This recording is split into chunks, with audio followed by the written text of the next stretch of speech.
Hello, I'm Michael Lakey, and this video is for week 7 of the module TMM2051 New Testament Studies, and we're looking at St. Paul this half term, and this particular week we're looking at 1 Corinthians.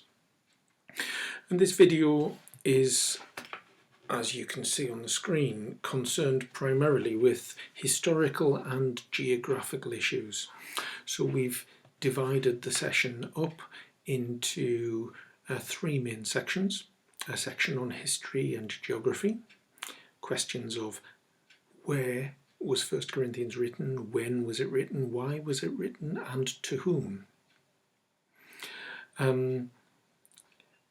Then there are also theological issues which we'll consider in the next video, and then we need to revisit our sense of the argument of 1 Corinthians, which we were introduced to last week at the end of week 6.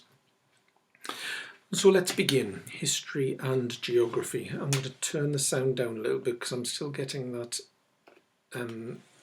reminder that that it's going too loud. Brilliant. Okay, so let's begin from where. Where was Paul when 1 Corinthians was written? Well, I'm just going to change screen for a moment. If we go to 1 Corinthians 16:5 and following, you can see firstly that Paul in verse 5 promises a visit, perhaps even a lengthy visit, but in verse 8 he says he will stay in Ephesus until Pentecost because a wide door for effective work has opened to him.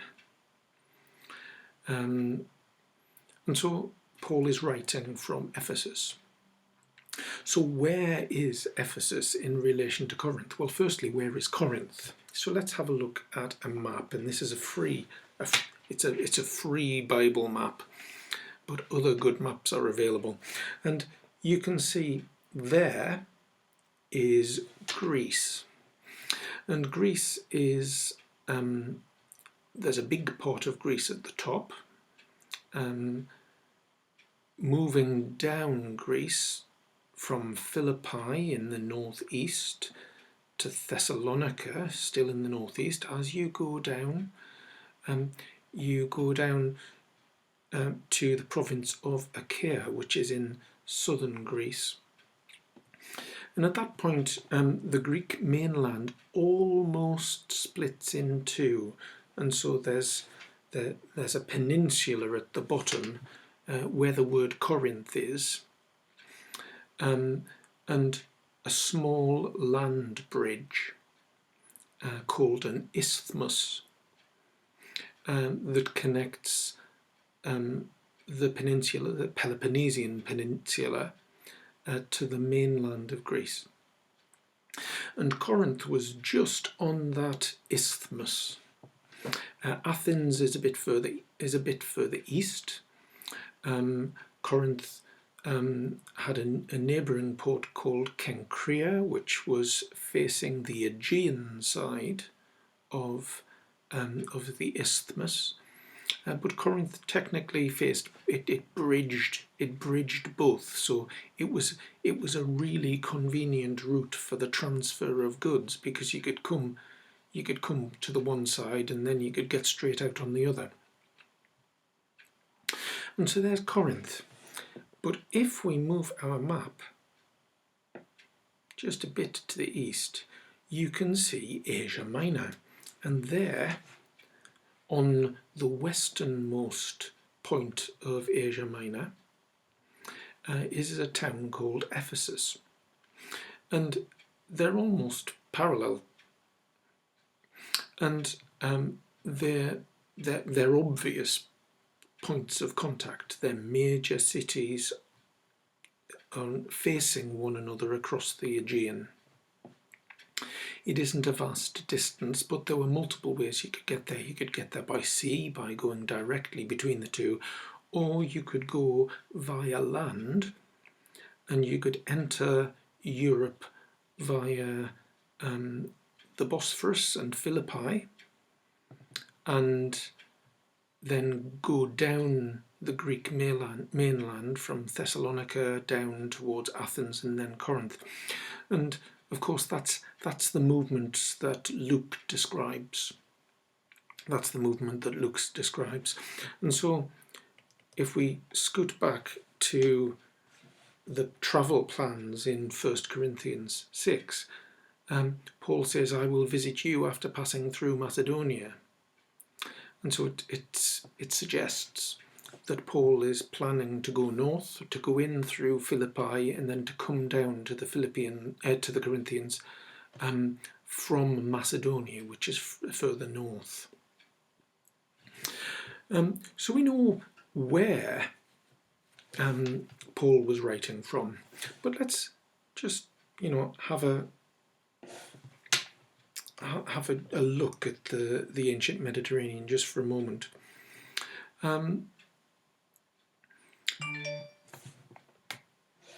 And so you can see how Asia Minor is modern-day Turkey. Macedonia is modern-day Greece with bits of the Balkans. And there in the far west is Italy and Rome. At the bottom corner of the right-hand side, the southeast of this map, you have Judea and Samaria and Syria. And so Paul roamed across pretty much all of the northern part of this map. So let's go back to our handout for a moment. Oh, made a mistake. There we are.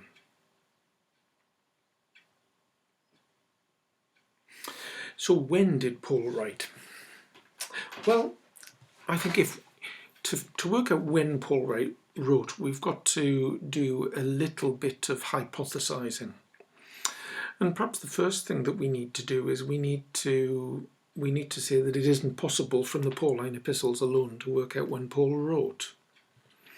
And so, we're hypothesizing in all of this that we can get some reliable description of Pauline movements from Luke. And the key date, as we found out last week, is that in Acts chapter 18, Paul is described as being in Corinth around the time that a man called Gallio was made proconsul. And we know when that was, because it was at the 26th acclamation of Caesar Claudius, which was 1st of July AD 51. There is a minority report among scholars that it could just possibly be AD 52. And, those arguments, they're worthwhile. But most scholars, including myself, think it's AD 51. And evidently, for obvious historical reasons, the letters to and from Corinth would have been written after Paul had left the city. But when did he write? So let's hypothesize a timeline. So assuming that Luke is reliable, what can we know? Well, when would Paul have departed from Corinth? So assuming Luke is reliable and Paul was there for 18 months, so Acts 18:11. Let's just have a quick look at Acts 18:11.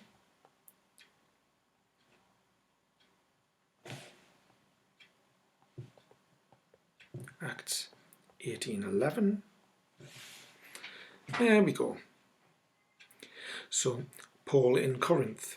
After this, Paul left Athens and went to Corinth. He found a Jew named Aquila, a native of Pontus, who had recently come from Italy with Priscilla, his wife, because Claudius had ordered all the Jews to leave Rome.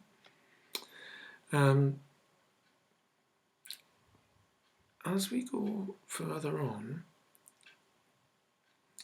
there's some of Paul's adventures in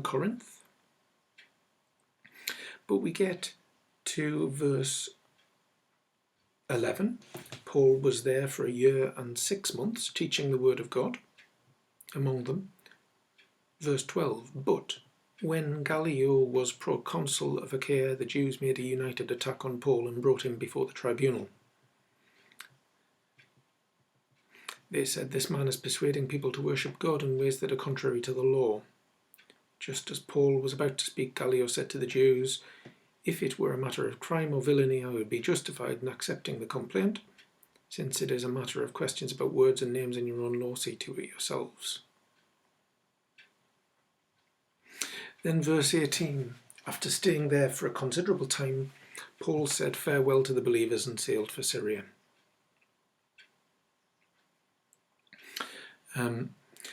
Now the question there is as follows. It follows that Paul left Corinth somewhere between about 1 month and 17 months after Gallio came to office. So in other words, Paul was there for 18 months according to Luke. Was Gallio made proconsul early in Paul's time there, which would suggest Paul actually arrived in AD 51, or was Gallio made proconsul a long time into Paul's time there, which would suggest that Paul arrived there in AD 50. It's difficult to know. If we're following Luke's timeline, then Luke's account of the Roman Jewish Christian refugees, Priscilla and Aquila, is significant because Luke claims that that Claudius, the emperor, had the Jews expelled from Rome, and there is some evidence of this in Suetonius's Life of the Caesars, in which he describes the Jews being expelled from Rome because they were constantly in tumult ad impulsore Chrestus, at the instigation of someone called Chrestus, which might be a mispronunciation of Christos, Christ. So it could be that Priscilla and Aquila were expelled during that expulsion. If that's the case, then several scholars date it from about AD 49, which would mean that either AD 50 or 51 would be possible times for Paul to arrive in Corinth. David Garland has argued that Paul was probably in Corinth for a considerable time before Gallio's appointment, and that he left a short time thereafter. I think that's probably correct. I think the Gallio story is a vignette in Paul's time there. It's not necessarily the thing that brings it to a conclusion. But why that's important is, if we have a look at verse 18, after staying there for a considerable time, Paul said farewell to the believers and sailed for Syria. I don't think this means that he was there for a considerable time after the Gallio incident. I think it simply is referring to the 18 months that is there and mentioned in verse 11.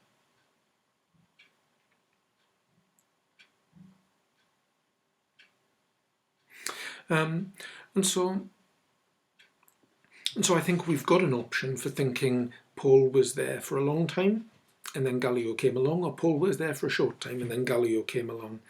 Myself, I think I probably agree with David Garland in that Paul left a short time after Gallio was appointed.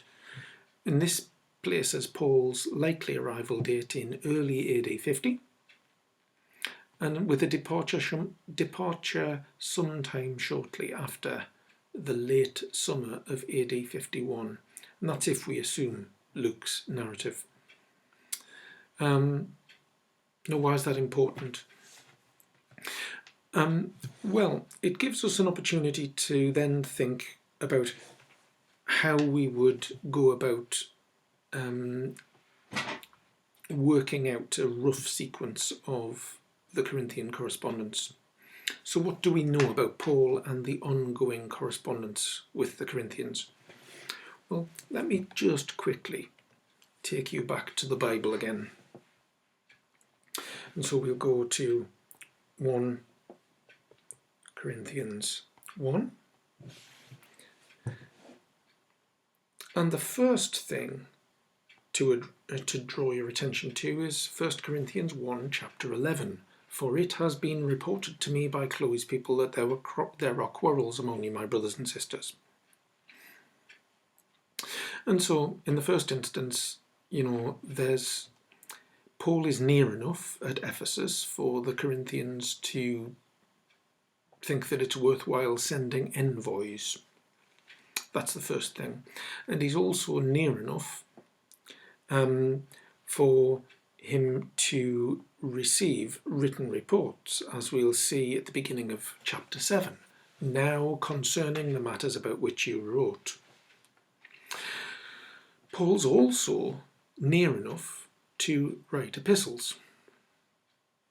We've got 1 Corinthians and we've got 2 Corinthians, but we can also say from chapter 5, verse 9, I wrote to you in my letter not to associate with sexually immoral persons, not at all meaning the immoral of this world, etc., etc. The key thing there is I wrote to you in my letter. So 1 Corinthians is not the first of the Corinthian letters. And so we need to factor in a little bit of moving around in our timeline. There's got to be time for the Corinthians to receive Paul's letter. There's got to be time for the wheels to fall off in the community. There's got to be time for Paul to get verbal reports, and there's got to be time for Paul to get written reports, and there's got to be time for Paul to compose his reply, and for it to get there. So there's a few things there. So all of that needs to be borne in mind. What else do we know about the Corinthian correspondence? Well, the first thing that we've got to bear in mind is that there's a small but non-trivial number of 1 Corinthians scholars that argue that the letter is a composite of various bits and pieces of Pauline writing. Now, it's worth saying that there's no textual evidence to warrant such claims, and this is one of the reasons why when we did dating Paul last week, I mentioned the black hole of a century and a half or century and 3/4 between our earliest manuscripts and the original writings of Paul. There's a lot could happen in that black hole period. Similarly, there's an awful lot that might not have happened, and so we're never really going to know, short of a time machine, whether 1 Corinthians does contain any what are called interpolations or not. But what we do know is that there isn't enough textual evidence for us to warrant claims like that. They're always going to be speculative, but that doesn't make them incorrect. We've already mentioned the earlier letter to the Corinthian church, I wrote to you. And we've already mentioned the verbal reports and the letter from the Corinthians. And so one thing that we cannot do is assume that there's a short period of time, like a very short period of time, between leaving Corinth and writing 1 Corinthians. Now, why that's important is because, there's some evidence that Paul sent envoys backwards and forwards. Even in 1 Corinthians, there are references in the chapter to do with Paul's visit of Paul sending Timothy hither and thither, and it's entirely possible to imagine, and I think Luke's description of Paul's movements gives us some warrant for thinking this, but also the epistles themselves. It's quite possible to imagine that Paul rocked up somewhere in the ancient Mediterranean, did some evangelistic work, planted a church, appointed local leaders and then moved on somewhere else, but maintained pastoral contact by sending short letters plus envoys. And there's some evidence for thinking that Timothy was one of those envoys. But it's also worth bearing in mind that 1 Corinthians itself claims to be written by Paul and Sosthenes. It's the only time, it's not the only time, sorry, that Paul includes somebody else in the from line. And it may be that Sosthenes was Paul's envoy bearing the letter from one place to another. And so, we might imagine that, 1 Thessalonians was written while Paul was in Athens or in Corinth or something like that, and that he'd sent it back with Timothy. We're never going to know, but we might imagine that something of those movements would be the case, and that Paul's choice of Ephesus as a base allows him to minister by epistle both to Asia Minor, including Galatia, and also to the Greek mainland, and particularly Corinth. And so it may very well be that one of the first things that Paul did upon leaving Corinth was to write this very short letter of exhortation. But we can't imagine that he wrote 1 Corinthians shortly after leaving Corinth. And so what do we know about Paul's movements? Well, again, we're left hypothesizing based upon the likely story of Luke's description of Paul's movements. So Luke suggests that on leaving Corinth, Paul heads for Jerusalem and then Antioch, and that he's travelling by sea. And it has him stop over at a port near to Ephesus before setting out via Asia Minor, Galatia and Phrygia, and then meeting back up with Priscilla and Aquila at Ephesus for a longer visit. And so Paul's travels from Corinth would be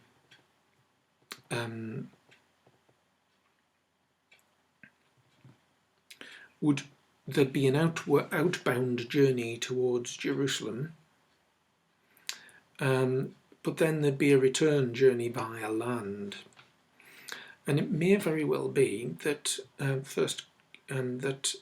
the lost letter of 1 Corinthians 5 might possibly have been written on the way, either dropped off at Miletus with messengers who could take it back to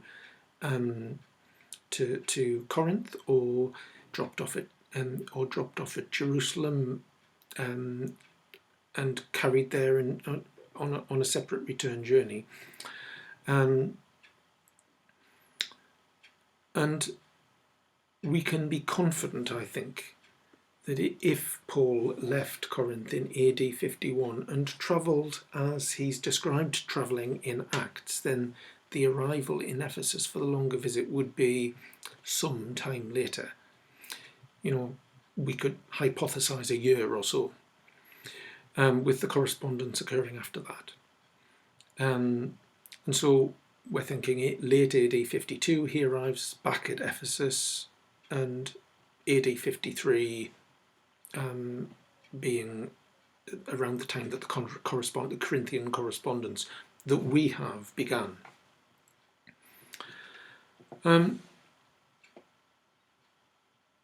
I think all of that is possible. But again, much depends upon the fact that we're assuming the movements described in Luke. So what might this tell us? Well, if we posit 0 Corinthians, the lost letter of 1 Corinthians 5, as a travelling letter at an Ephesian layover, we would imagine 1 Corinthians being written around AD 53. And if the entire Corinthian correspondence was if the entire 1 Corinthian correspondence was conducted at the second visit to Ephesus, we might leave perhaps another year. Anthony Thistleton notes there's no consensus about this, and dates go all the way from AD 53 on the one hand to AD 57 on the other. And so, my suggestion is that AD 54 is a relatively safe conjecture. But it's a conjecture. It's not certain. But we're having a stab at dating. And so why did Paul write the epistle? So we've done where, we've done when. Now we're on to why. Why? Well, in the opening chapter, Paul, as we've seen, notes that he's been in receipt of verbal reports. Those reports are primarily about factionalism, and they relate to Paul, Apollos, and Cephas, Peter, as leaders. But there's also a whole series of verbal reports about sexual misconduct within the Corinthian congregation. From 1 Corinthians 7 onwards, there are various discussions of whether marriage is a good, stuff to do with food sacrificed to idols, and stuff to do with worship. And then there's quite a bit about resurrection towards the end.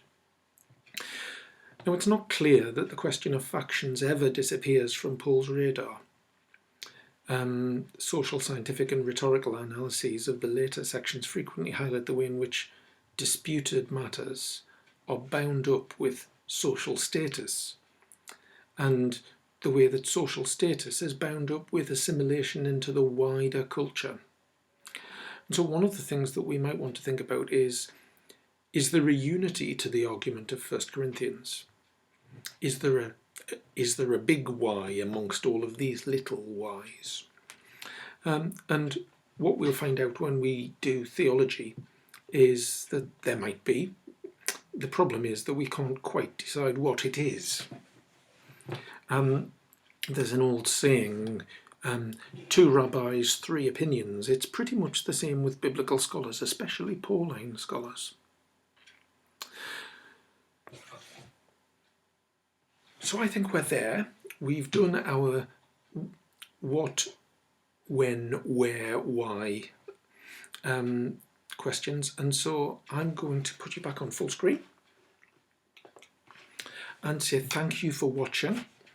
I hope this video's moved at a pace that's kept up with that you found comfortable. If you find that we're moving too fast through the material, do let me know and we can slow down a little, or if there's any questions or clarifications you need, do drop me an email.